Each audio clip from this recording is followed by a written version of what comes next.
Literally ಸುರಂಗ ಮಾರ್ಗ. ಅಲ್ಲೂ ಆ್ಯಕ್ಚುಲಿ ಹಿಂಗೆ ಹೋದ್ರೆ ಸೊ ಅಲ್ಲೂ ನಾನು ಈಗ ಬಂದಾಗ ಇಲ್ಲಿ ನೋಡ್ಬೋದು ನಾನು ಸನ್ರೈಸ್ ಒಂಟಿಗೆ ಬಂದಿದ್ದು ಏನ ಇಷ್ಟು ಉದ್ದಕ್ಕೂ ನಡ್ಕೊಂಡ್ ಬಂದೆ. ಆಮೇಲೆ ಅಲ್ಲಿ ಹೋಗ್ತಾನೆ ಇದು ನೋಡ್ರು ಇದ್ಯಾವುದೋ ಹೊಸ ಪ್ರತಿಭೆ. ಸುರಂಗ ಮಾರ್ಗ, ಲಿಟ್ರಲಿ ಸುರಂಗ ಮಾರ್ಗ. ಅಲ್ಲೂ ಆ್ಯಕ್ಚುಲಿ ಹಿಂಗೆ ಹೋದ್ರೆ ನೋಡ್ಬೋದು ಅಲ್ಲಿ ಟೈರ್ ಮಾರ್ಕ್ಸ್ ಎಲ್ಲ. ಆ ಕಡೆ ನಾವು ಆ್ಯಕ್ಚುಲಿ ಅಲ್ಲಿ ಹೋಗ್ತಿದ್ವಿ ನಾವು. ಆ ಪಾಯಿಂಟ್ ಇದೆ ಅಲ್ಲಿ ಹೋಗ್ತಿದ್ವಿ ನಾವು.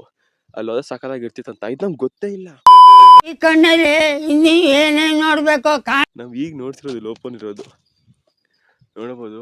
ಫುಲ್ ಐತೆ ಕೆರೆ. ಇಲ್ಲಿ ನೋಡಿದ್ರೆ ಓಪನ್, ಲಿಟ್ರಲಿ ಫುಲ್ ಓಪನ್. ಇಲ್ಲಿಂದ ನುಕ್ಕೊಂಡು ಹೋಗ್ಬೋದು ಇಲ್ಲಿಂದ. ಅಲ್ಲಿ ನೋಡ್ರೆ ನೀವು ನೋಡ್ಬೋದು ಮಾರ್ಕಿಂಗ್ ಪಾಯಿಂಟ್ ಕಾರಲ್ಲಿ. ಸೊ ನಾವು ಹಿಂಗೆ ಹೋದ್ರೂ ಅಲ್ಲಿ ಪಕ್ಕದಲ್ಲಿ ರೀಚೆಡ್ ರೋಡ್ ಐತೆ. ಆ ರೇಟ್ ಹಂಗೆ ಹೋಗುತ್ತೆ. ಟೋಟಲ್ ಸುರಂಗ ಮಾರ್ಗ ಅಂದರೆ ಇದೆ.